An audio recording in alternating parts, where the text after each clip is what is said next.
Good morning, friends. Let's sing a morning song together out of the gray hymnal. It's hymn number 118 if you need the hymnal. This Little Light of Mine. And I'd invite you to rise and let's sing together.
Thank you for singing.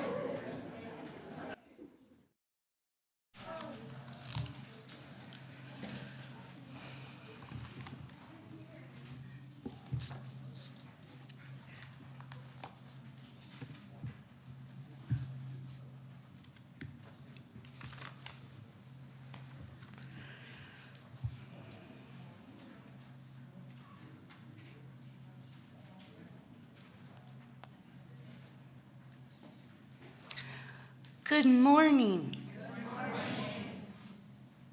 Welcome, everyone. As Mary Oliver writes, we come together this morning to announce our place in the family of things. Hello to those in the sanctuary. Greetings to everyone joining us online. Whatever you carry in your heart today, we hope you find whatever you need. We do not demand or feel entitled to your loyalty, fealty, or devotion. The mission we have created together in imperfect, beloved community is our community envisions an interconnected world that is loving, just, and healthy. We commit to live out our mission to welcome and wonder, embrace and empower, bridge, and become. Thanks for joining us today. My name is Emmy Allen. I use they, them pronouns, and I am a member of the worship arts team. I'm wearing a Johnny Cash t-shirt, glasses, short hair, and strange pants and shoes. Sorry. We're describing our appearance for those with vision impairment and disability. So it's a new thing for some of us. So thanks for your. Oh, yay! Okay.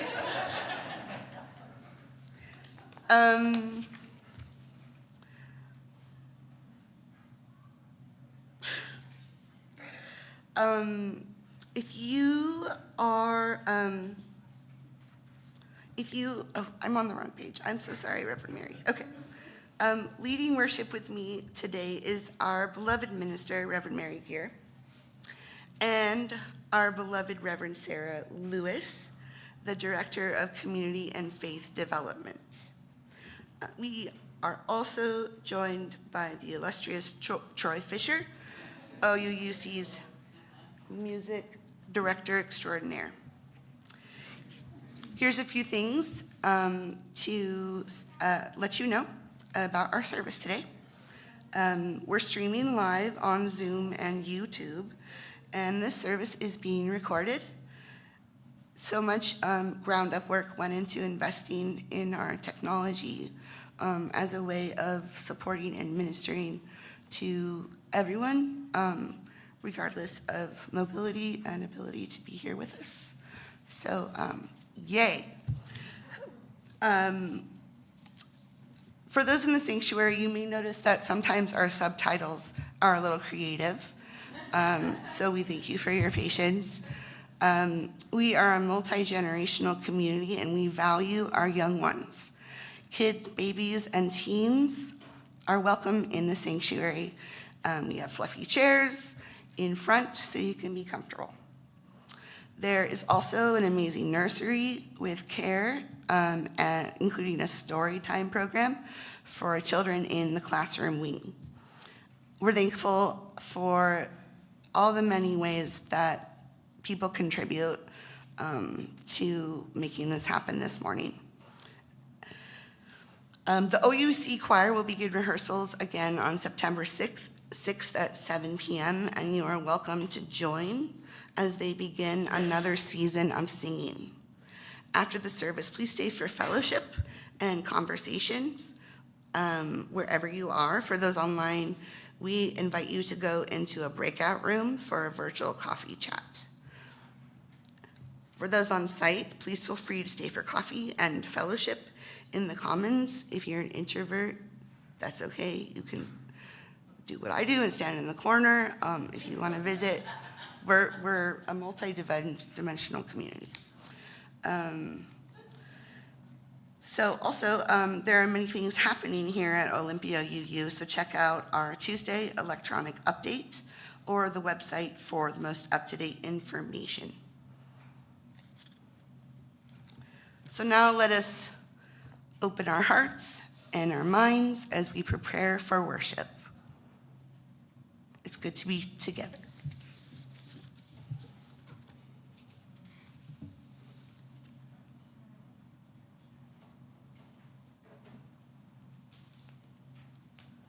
This morning, we join Unitarian Universalist congregations around the world in lighting a chalice, the symbol of our faith tradition.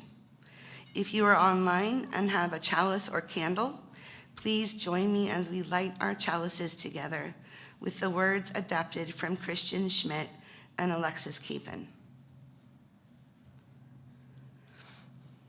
We light this chalice for our children and youth, and for everyone, celebrating the flame of faith lit in each of us, honoring the light each of us bring into the world, rejoicing in the community we create together.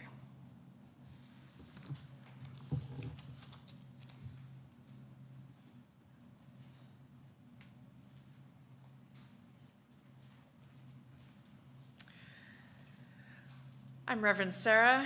I use she, her pronouns. I'm a white middle-aged woman with dark brown curly hair, wearing a black dress and a stole and some very snazzy reading glasses. Let's take a breath together and arrive here now.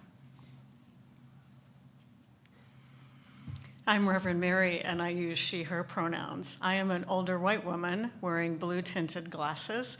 I also have short, dark, curly hair, liberally laced with silver. I'm wearing a black dress and a stole that is woven with primary colors. Our opening words today are offered by Patrick T. O'Neill, giving our service its title today, And How Are the Children? Among the most accomplished and fabled tribes of Africa, no tribe was considered to have warriors more fearsome or more intelligent than the mighty Masai. It is perhaps surprising then to learn the traditional greeting that passed between Masai warriors, Kasarian Ingera. One would always say to another, it means, and how are the children? It is still the traditional greeting among the Masai, acknowledging the high value that the Masai always place on the children's well-being.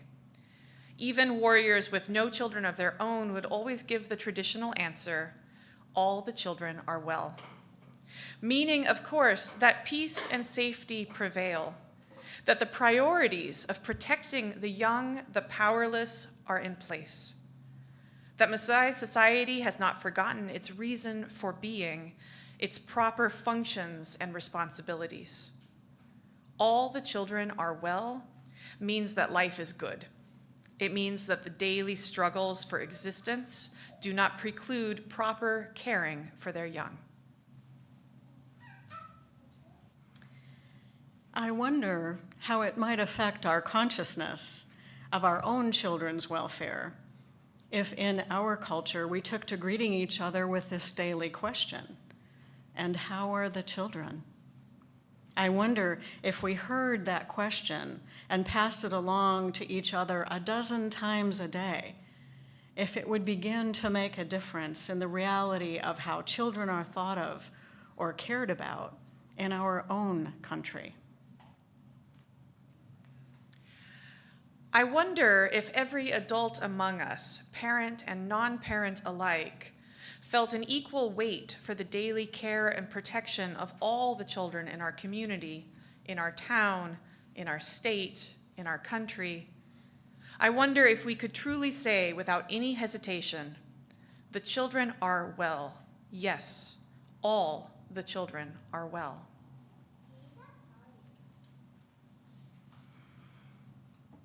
What would it be like if the minister began every worship service by answering the question, and how are the children? If every town leader had to answer the question at the beginning of every meeting, and how are the children? Are they well? Wouldn't it be interesting to hear their answers? What would it be like? I wonder. Come, let us worship together. Let's sing together out of the Till Hymn book, hymn number 1012, When I Am Frightened.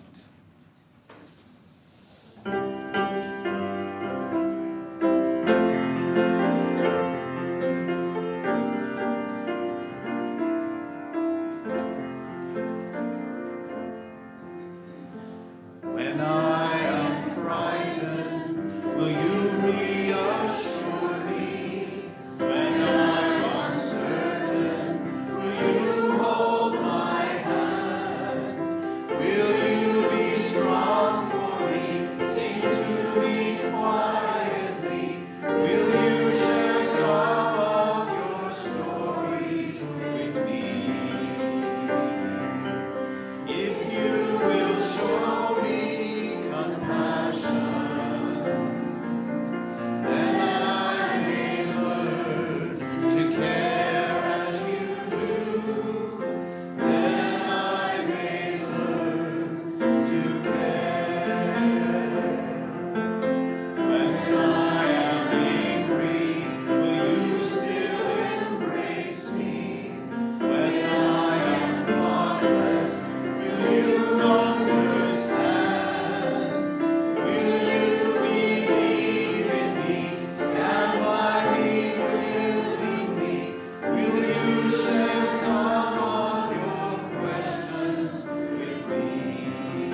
invite everyone who is beginning or returning to school this fall, people of all ages, whatever definition of student, to come forward for this blessing.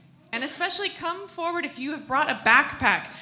We invite you to place your backpacks here together. I also invite anyone who would like to receive a backpack tag for a student in their lives, a grandparent, parent, sibling, auntie or uncle, friend, to come forward now and make a circle around our backpacks. Come on forward if you're students. Come on, students.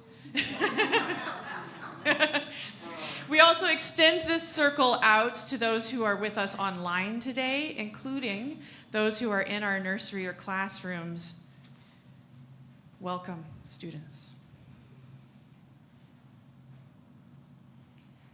As we make a circle here around our backpacks, would you please join me in the spirit of prayer and reflection? Spirit of life and hope and love. For many of us, school starts pretty soon. Some of us are excited about new beginnings. We are eager to start a new school year or get a new classroom or maybe even move to a new school. Some of us are homeschooled and we have new beginnings too, just not quite in the same way. Oh, please come forward. Please. Yes.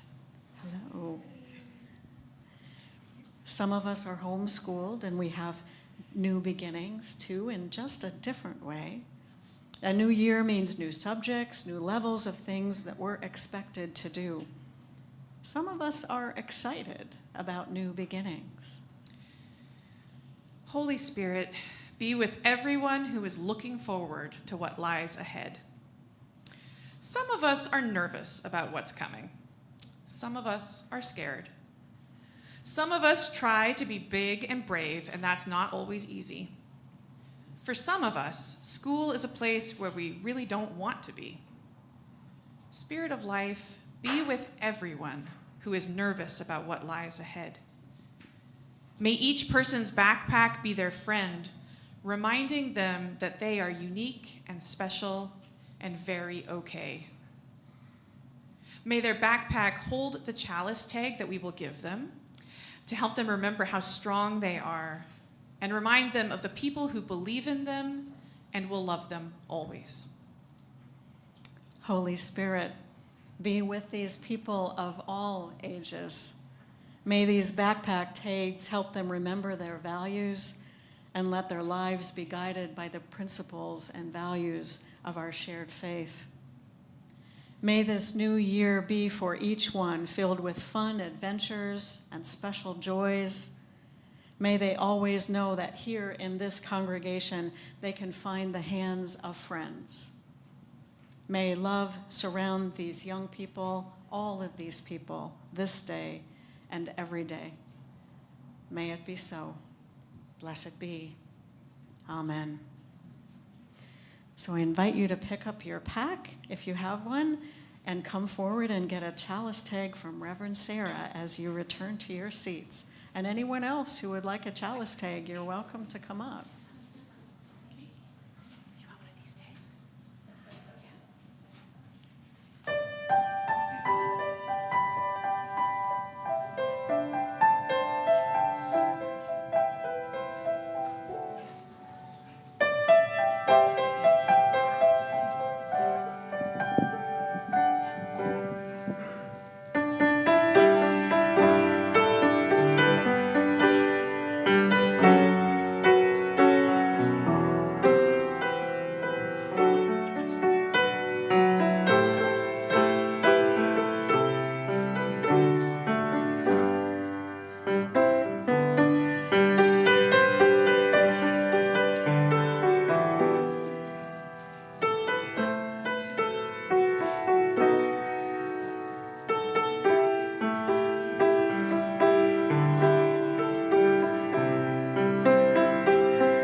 And now I offer this blessing for all of us in this season of back to school, students and everyone.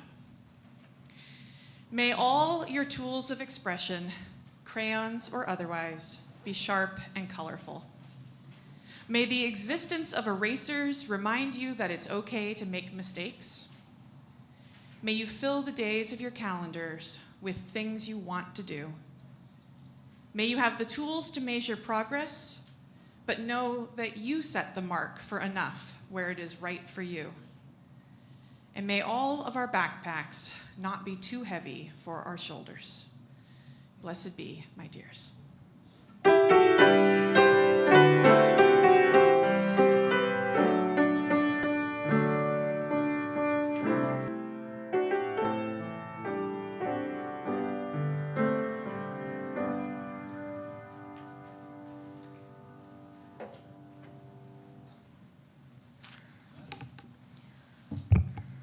Hi, I'm Cassius, and I use he, him pronouns. What is it like to grow up UU? This was a question discussed on an online thread I found while putting off working on this speech. It was a question I struggled to express in writing. For me, it means being connected, and it means being alone. I am connected to my past.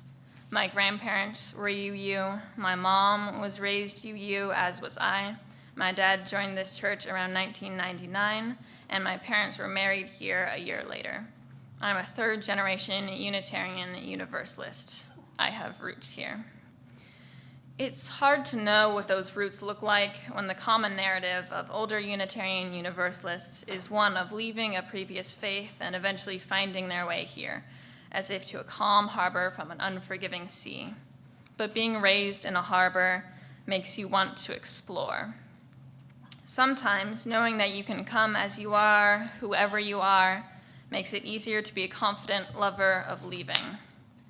For me, growing up here meant a sense of friendship and community. I'm extremely grateful that this church has provided me with connection that it has in my life so far. I found my best friends here when I was about 3 years old. We've known each other so long that we don't even remember meeting. They've been a constant presence in my life. 2 of them are working in the nursery right now and watching this on Zoom, listening to this. Hi. This speech is printed in red Comic Sans just for you. Out of all the youth I know here within a few years of me, a majority are trans or queer. I've felt so lucky to have grown up in a faith that celebrates queerness, and gives us a space to be ourselves, that we know we are sacred. It took me longer than some of my other friends to find my space within that queerness, but I had friends and mentors that I found a sense of belonging with along the way. And it brings me hope when I see kids a lot younger than I am proudly expressing that part of their lives. Being UU means being connected. And it means being alone, soaring, flying, unbound. Alone because we alone develop our concept of spirituality. And mine doesn't often involve going to service, even though I'm speaking here today. I've always found them a bit hard to sit through without any other sensory input. My own sense of spirituality is often more personal and elusive, if I ever pin down what it is exactly. Alone because I was surprised that internet strangers in that online thread knew exactly what parts of my life and my childhood felt like. That an avatar on a glowing screen knew what it was like to learn about and visit sacred spaces from other faiths as a part of learning about one's own as a kid, but that in middle school, only a Jewish classmate and I raised our hands when a teacher asked if anyone had ever been to a Jewish temple. Alone because I have to explain it to any new friends I meet if I casually bring something that happened at church in conversation. Like, yeah, I go to church, but it's probably not the kind of church you're thinking of. And I don't really personally believe in a higher power. Yeah, it's sort of like the gay church, but also like an activism church. So it's the social justice gay church, sort of.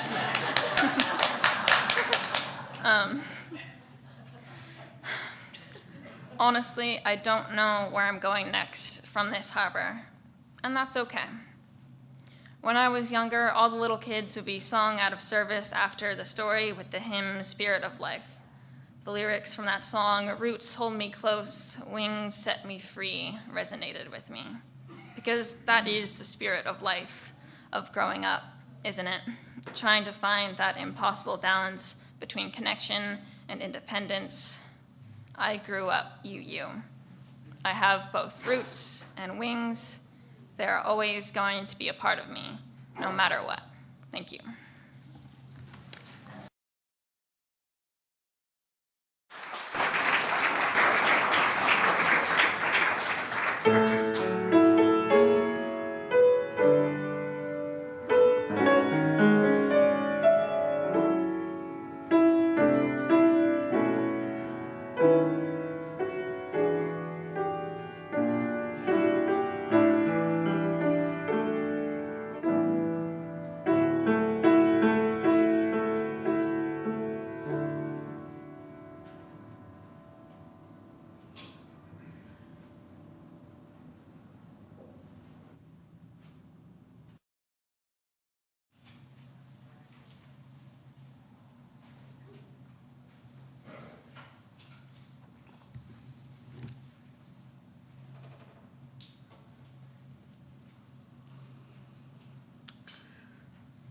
We are at the Share the Plate offering part of our service, but I just want to pause and give great gratitude to Cassius. Each Sunday, we express our gratitude by joining together in service to our community and to something greater than ourselves. The offering collected here does two things.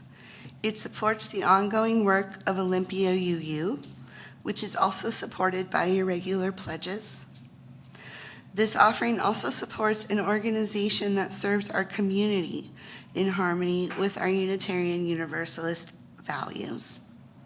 For the months of July and August, our Share the Plate organization is Hockey Farmers Collective, which seeks to bolster and reincorporate traditional and inherently sustainable farming knowledge that is present in our migrant and indigenous communities. By holding close decolonization frameworks, Hockey seeks to encourage our intersecting Black, Indigenous, and immigrant peoples to reclaim life-giving knowledge of truly sustainable foodways and plant medicine creation. This is the last Sunday to support this important organization with the offering. You can participate in the offering by making a donation online through the church website, which is OUUC.org, or by texting the number that will appear on your screen. You can also mail a check to Olympia UU or place your offerings in one of the baskets being passed by the ushers. May we recognize that generosity is a form of love as we gratefully receive this offering.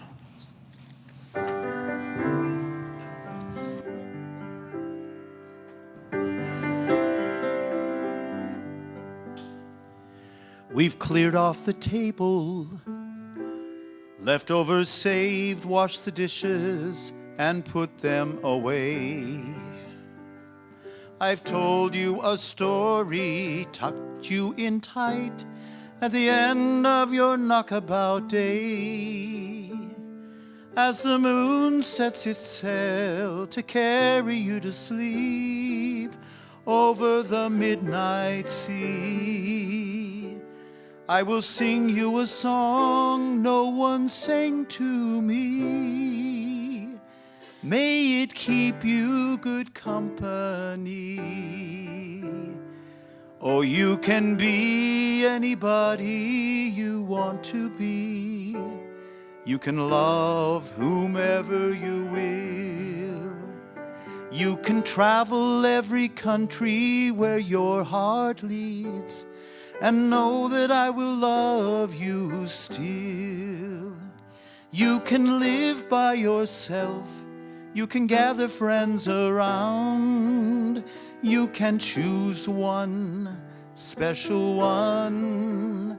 And the only measure of your words and your deeds will be the love you leave behind when you're done.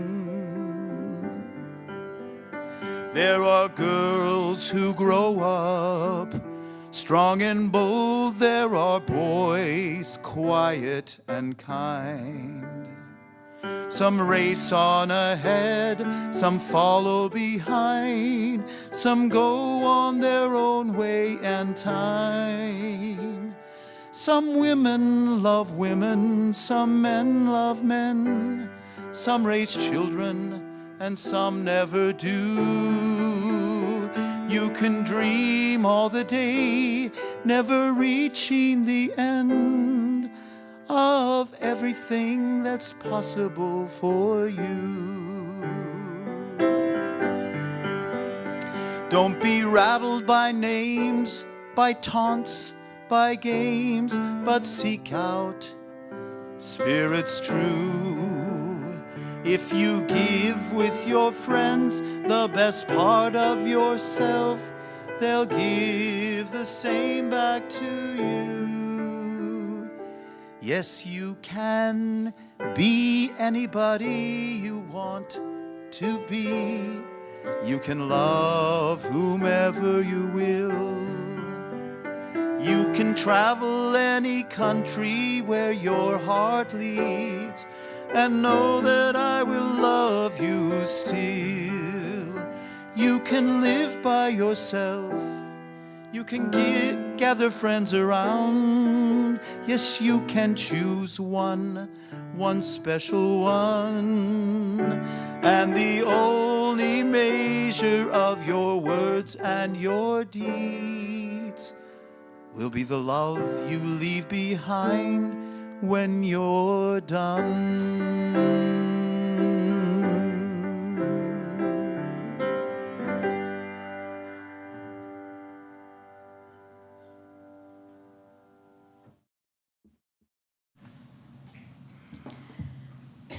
Thank you for your generous gifts in whatever form they take.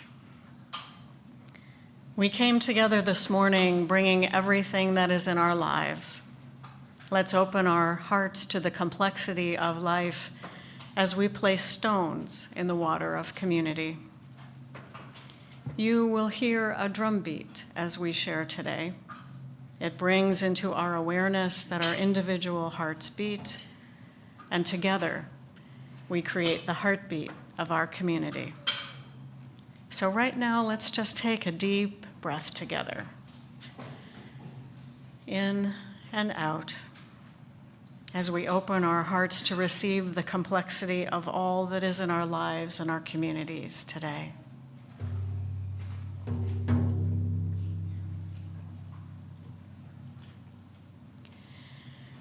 Frank Winters shares that his younger brother, Bill Winters, is in the intensive care unit at Adventist White Oak in Laurel, Maryland.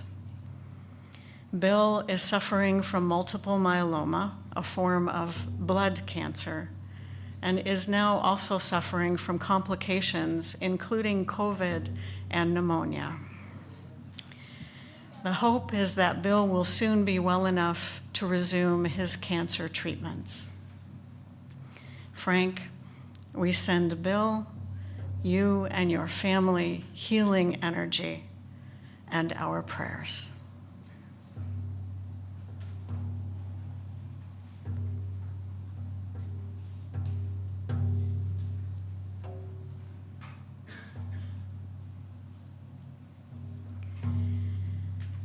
Today we place a stone in the water for a young woman, Bree, who lived in an RV on occasion on our property and who died of apparent overdose about 10 days ago. Today, after the coffee chat at 11:30, we will hold a ritual of remembrance and honoring for Bree in the lower parking lot where she parked her RV. Everyone is welcome.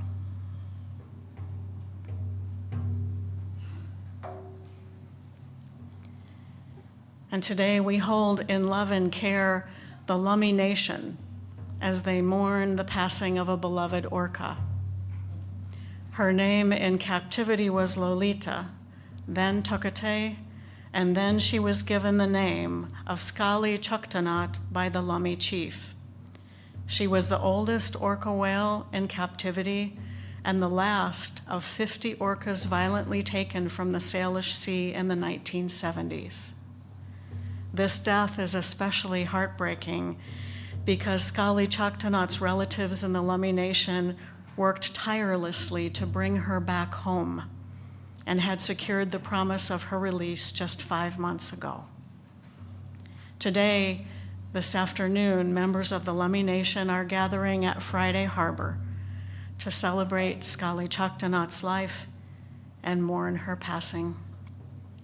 May her spirit be free.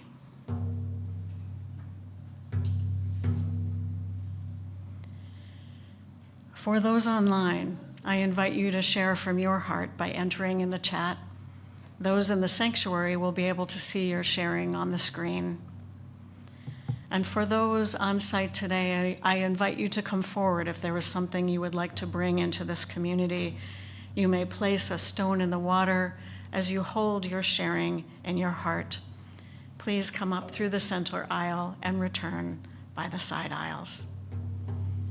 Let's hear the heartbeat of our community as we hold our hearts open in love and care for all those who share today.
We'll place a stone in the water for all that has been shared online, shared from the heart.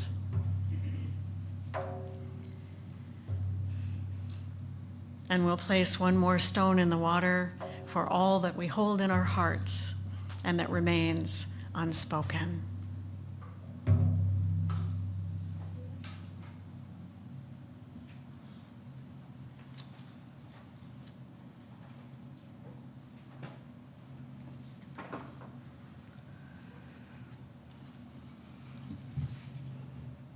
Thank you for your vulnerability and for offering this opportunity to connect and in grief and joy.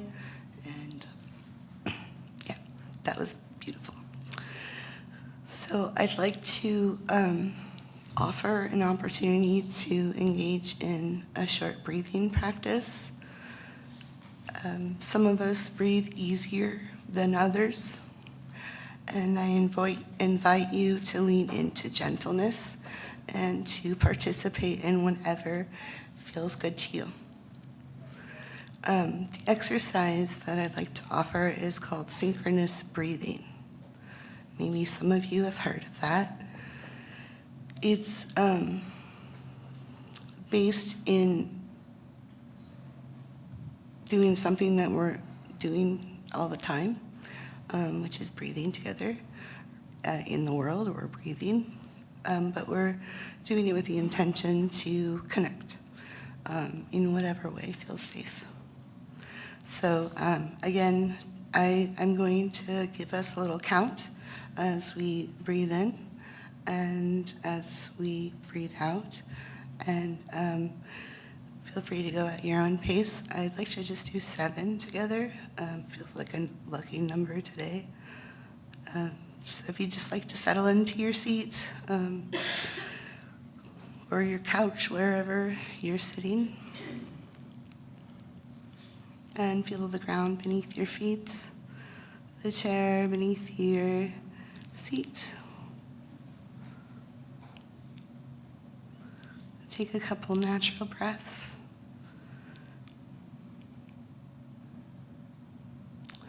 And I invite you to breathe in through your nostrils if possible. 1, 2, 3, 4. And out. 1, 2, 3, 4. And in. 1, 2, 3, 4. And out. 1, 2, 3, 4. And in. 3, 4. And out. 3, 4. And in. 2, 3, 4. And cleansing. 1, 2, 3, 4.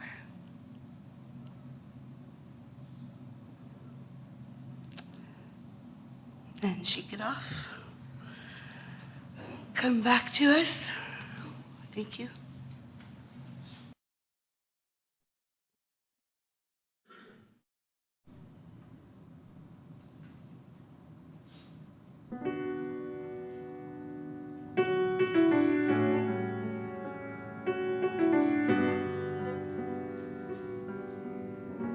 I invite you to remain seated and let's sing together hymn number 18. What wondrous love.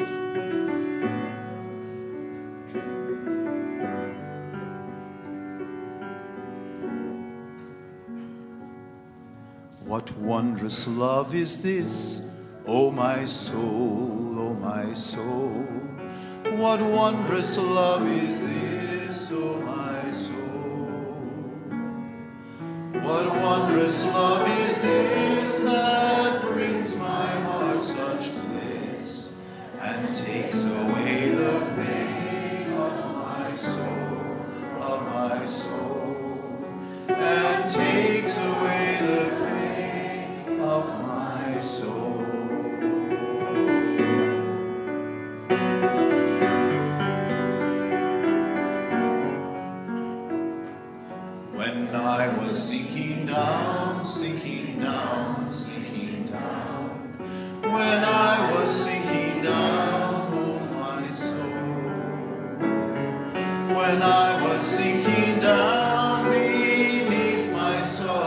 hallowest ground.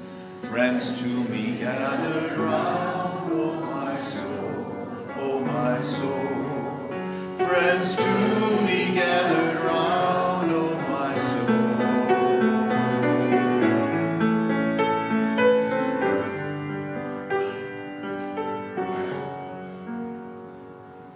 To love and to all friends I will sing, I will sing. To love and to all friends I will sing. To love and to all friends who pain and sorrow mend. With thanks unto the end I will sing, I will sing. With thanks unto the end I will sing.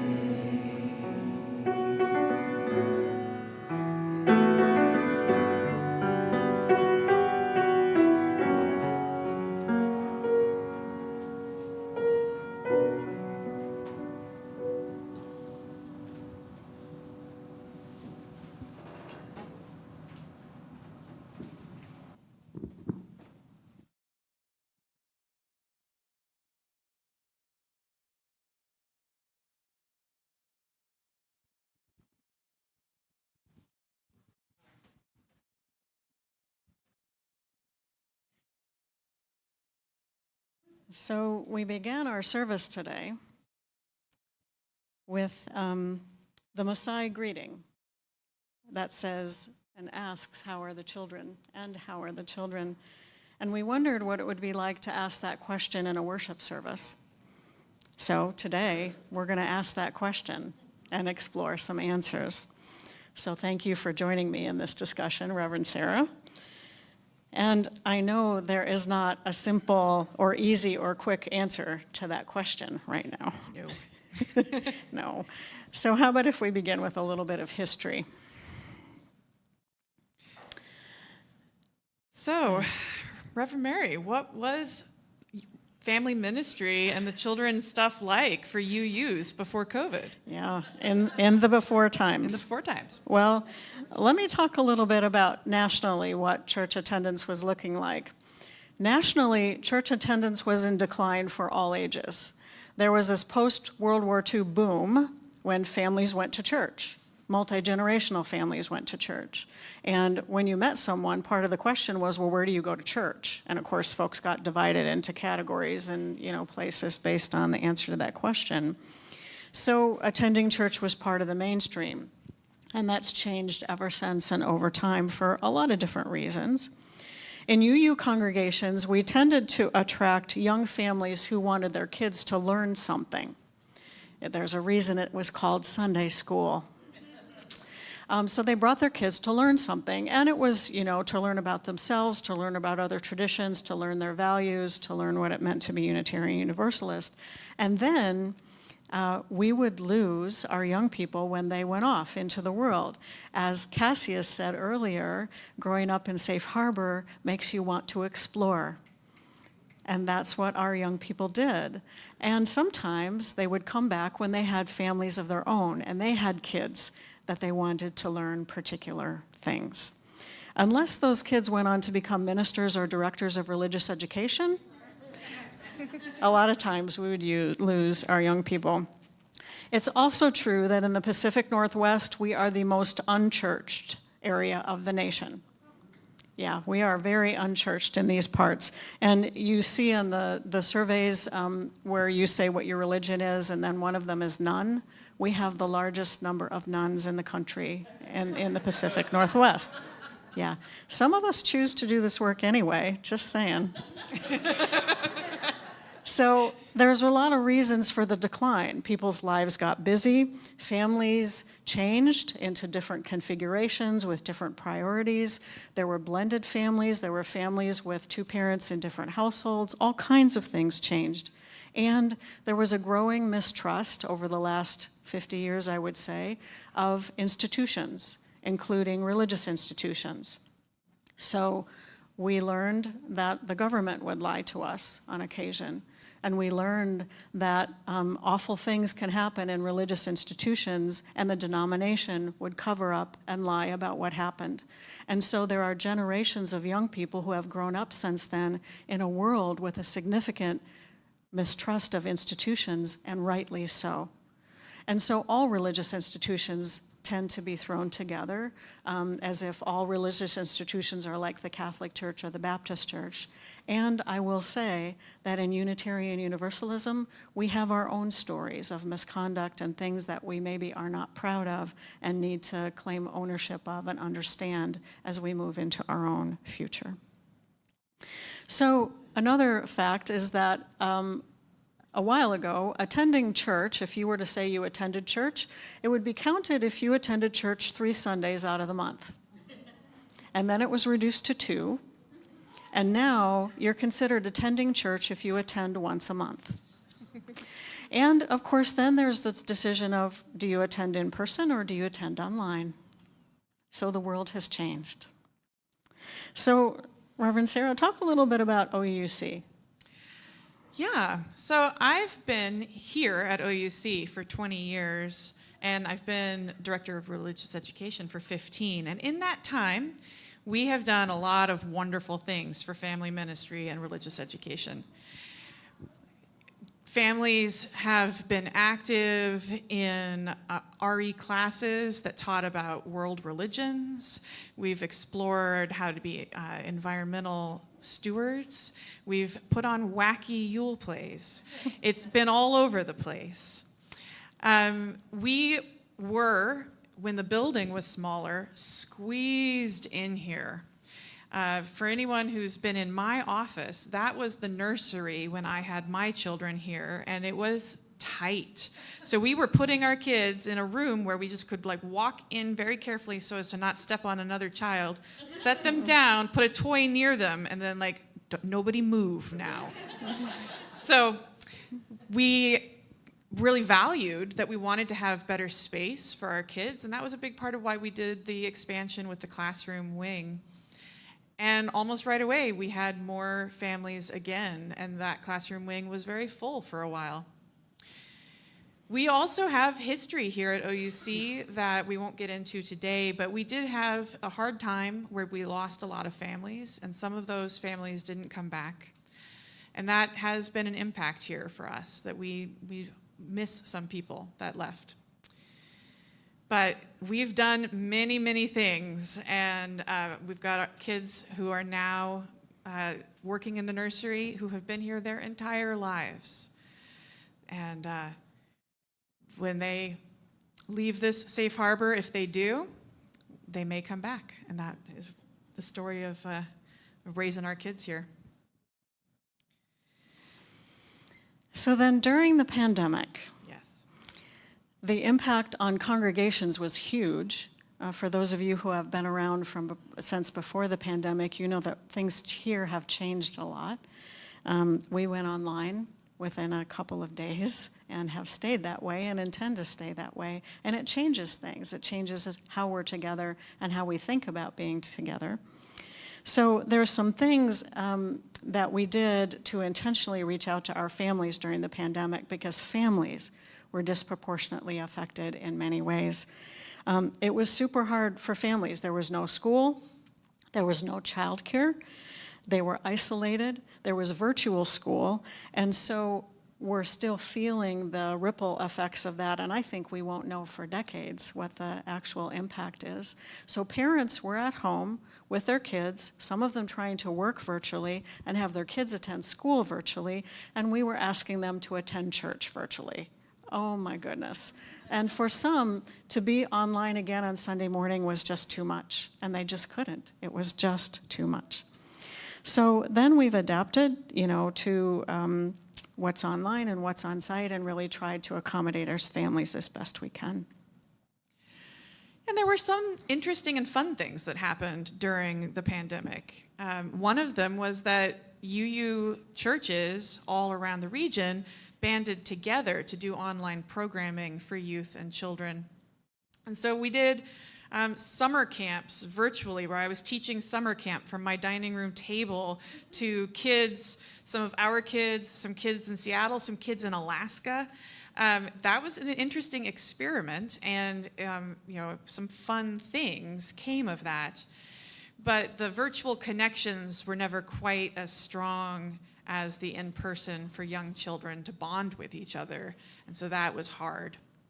Youth groups were a little better virtually, partly because just developmentally the youth were better at the technology. And also they had those years of pre-existing relationship with each other. And so youth group continued to meet weekly throughout the pandemic on Zoom. And we played a lot of games of online categories and some weird little Google game that somebody found and became a thing that everybody liked for some reason. And that's how we got through the pandemic together. So we tried a bunch of things during the pandemic. And one of the things that we did is in the spring of 2020, so right after we shut down, when we weren't sure what was coming or what was going on, Reverend Sara and I hosted an online parent support group on Saturday morning for our parents to just show up online and talk about what was going on in their lives and connect with each other. And mostly, we just wanted them to know that they were seen and heard by their faith community. We heard a lot of different things in that space, a lot of feelings and a lot of support shared to each other. There was tears, there was laughter, there was, oh my gosh, what are we gonna do? And all those things that we all felt shared in that space. And as I said, it was a lot of juggling for parents. Work, and some parents needed to go in, needed to go into, they were essential workers, they needed to go into work and were worried about what they were bringing back to their families at that time. It seems like a long time ago, but it really wasn't, was it? So families were stressed and tired, and all kinds of feelings were shared. So, is there anything else you want to add about the pandemic and what happened during that time? Stuffy sleepovers. Oh yeah, Yeah, super fun. Those are fun. If you can't have a real sleepover, you can send your stuffed animal to church and they'll have a sleepover for you. Right, right.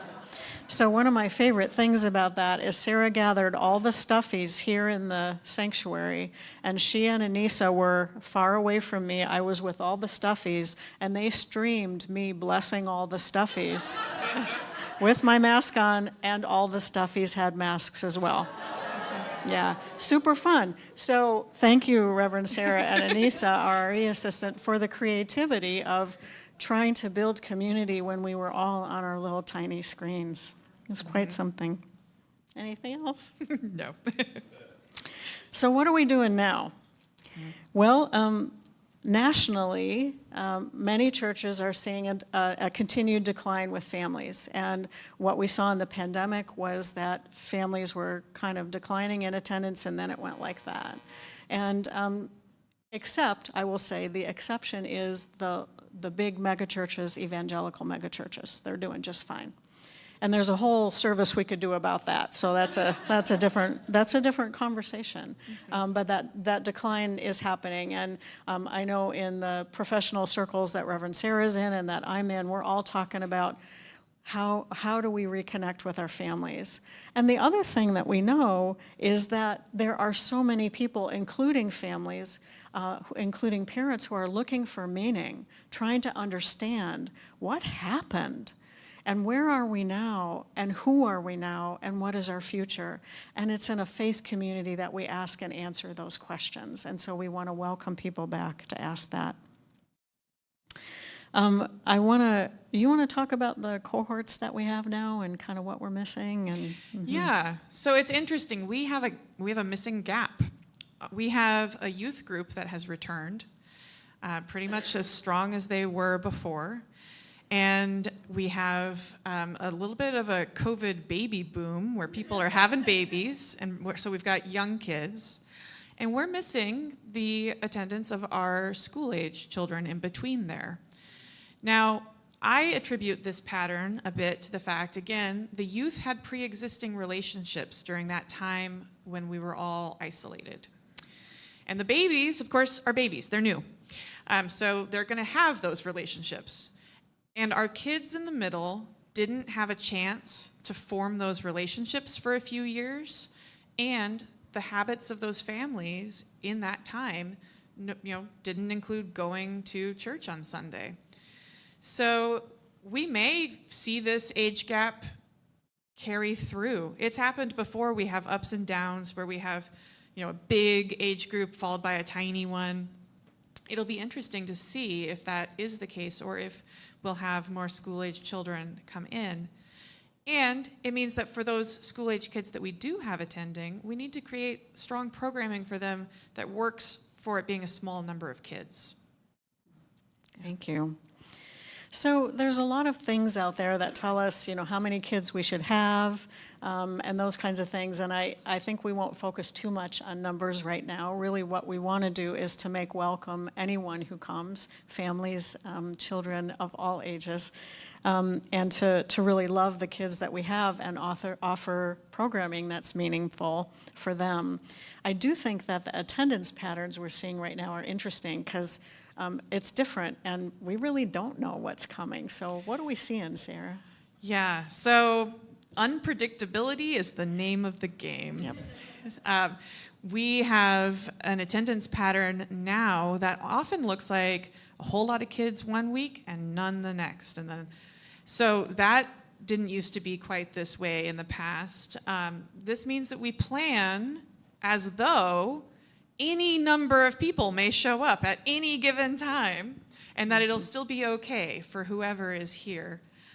It also means that we are staffing with adequate staff for the nursery and for the class, even if kids don't show up, because that's important. If we don't staff, then next week we have a lot of kids. We're not ready for that. So we have some very flexible childcare workers, and Anissa is incredibly flexible and responsive, and that's a real gift to us that they can do that for us. So I just want to lift up that this congregation in the May congregational meeting where you all passed a budget, you fully funded family ministry. You voted to increase Anissa's hours actually by a few every week so that we can do more, and fully funded a youth-staffed nursery and RE program for children and youth. And I will tell you that there are UU congregations in our part of the world and around the country who have fully defunded their family ministry programs because they can't afford it. So they've let go their directors of religious education, and they don't have programming for kids. And so, yay, you, right?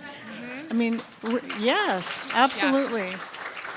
So what this congregation has said is, as unpredictable as it is right now, family ministry, children and families are important and are welcome here. Our doors are open.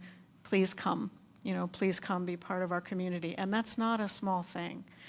The other thing that we're doing, you might notice, is the play area here in the sanctuary. Now, we could put chairs over there, especially when we're full, and this area says, come and play. Come and be with us, be comfortable, rock your little one, play, whatever it is.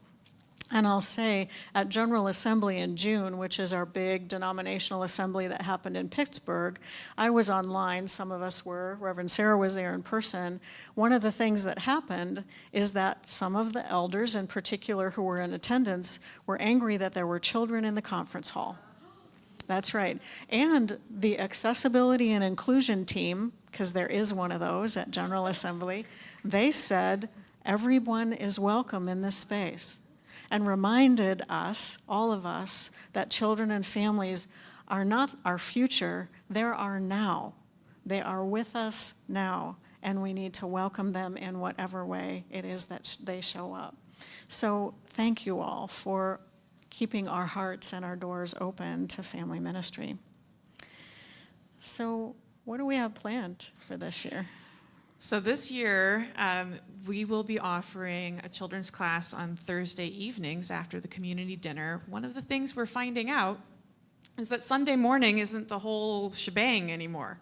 That other times, and schedules work better for families. So we've shifted to offering the content-based classes more on weeknights. And this fall, the class is called Lessons of Loss, How to Understand Death. Super light topic. Kids are going to have a great time exploring death on Thursday nights and learning some good stuff. Which is what parents asked for. It is, yes, Yeah. it is. These are the important things. You know, we do these, what do we want to learn, goal lists, and it gets so long, right? It's what do you want your kids to know? What do you want them to feel, understand? We could make a 10-page list, especially when it's all of the world's religions, how to be human in the world. So, we have an endless amount of possible topics to focus on with children. And then on Sundays, we're really focused on it being welcoming and fun for kids who attend on Sunday mornings. So the option of being in a classroom or in the sanctuary, either one is totally fine. Whatever works for your family, that's what we want to make available for folks. And then our youth group is going to be doing another round of exploring the world's religions this year and doing some of those field trips that become very memorable for everyone. But we're putting a little bit of a new twist on it, and we're calling it Faith, Families, and Neighbors this year. And also inviting them to explore their own family religious tree. What do your grandparents believe and think? What did their parents believe and think? How does this ripple through your family? And so those are our plans this year. I think we'll also be in the future seeing more and more that we offer day camps during school breaks to do some of the content that we want with kids, because that's another scheduling option that's better for families now. We just did our Whole Lives program as a week-long summer camp, and it was great. It was a format that worked for the families rather than coming here once a week for 10 weeks. Yeah. And just a shout out to Arlene Kolarek. I see you're here, Arlene, who spent a week with Reverend Sara and Anissa and the youth doing, was it 4th to 6th grade OWL in this month. So thank you, Arlene, for your dedication to our young people. So as Reverend Sara and I were talking about this service today, one of the things we asked each other was, so what are your hopes and dreams? What are your goals for family ministry and youth at OUUC? And I just have a couple. The first is that I want our young people to be seen and heard and loved. Simple, simple. Mostly simple. I want them to be seen and heard and loved. And that means a lot of different things. I also want them to have a sense of what it means to be a Unitarian Universalist and to be a part of a faith community. Those are the things that I would want for our young people. And you, Reverend Sara? Yeah, so mine's not as simple. As I said before, it's too easy for me to get too many goals because we get into the long list of, well, I'd like them to know the 5 pillars of Islam and and this and that, and that's not the point. Like the long list of content, knowledge about faith is not the point. So I don't want them to come here to learn about church. I want them to come and do church. I want them to come, and in the same way, the same thing I want for all of the adults, I want them to be finding something that feeds their spirits, a place that supports their growth and their questions, where they know that they are part of a caring community, and we can all practice this tricky thing of being, covenanted humans together, which is hard. So it takes a lot of practice and experience of how to be together as people. That's what I want. So what can you do? Well, you can welcome the children and families whenever you see them. Notice them.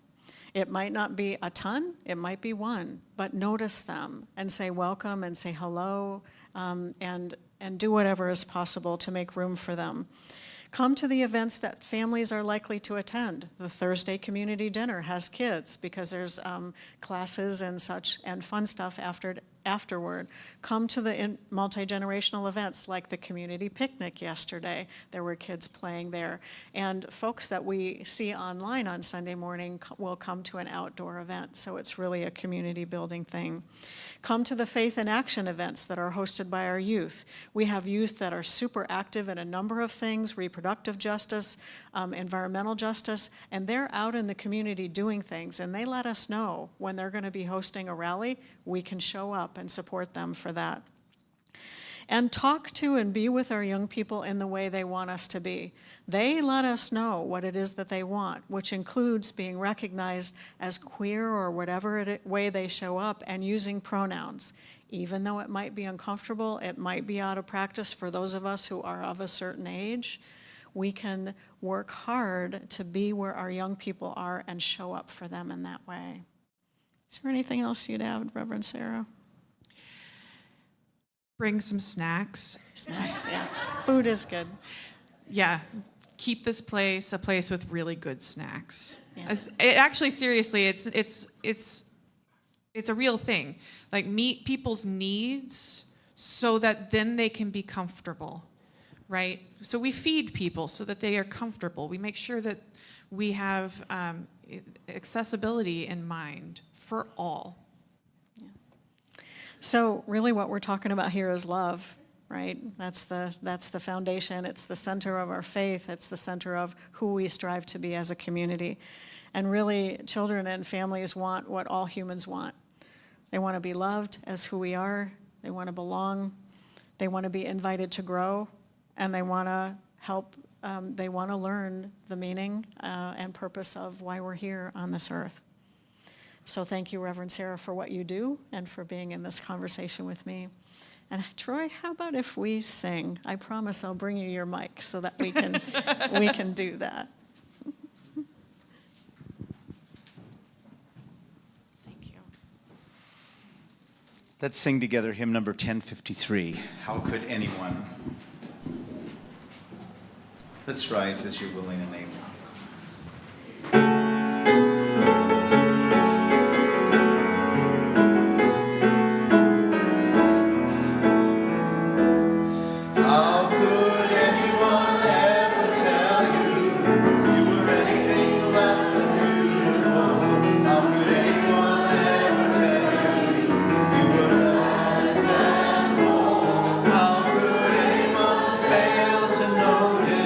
That your loving is a miracle, how deeply you're connected to my soul. How could anyone ever tell you you were anything less than beautiful? How could anyone ever tell you you were less than whole? How could anyone fail to notice that your loving is a miracle, how deeply you're connected to my soul. Thank you. If you are online and have a chalice or a candle, please join me as we extinguish our chalice. It just went out. We must be right on time. These words are adapted from Catherine Klein. For finding new ways, for making it through, for all that we have learned, for the healing we need, for the fears we still hold, for the journey ahead, for the future, for hope, for each other. Go in peace, go in joy, go in love.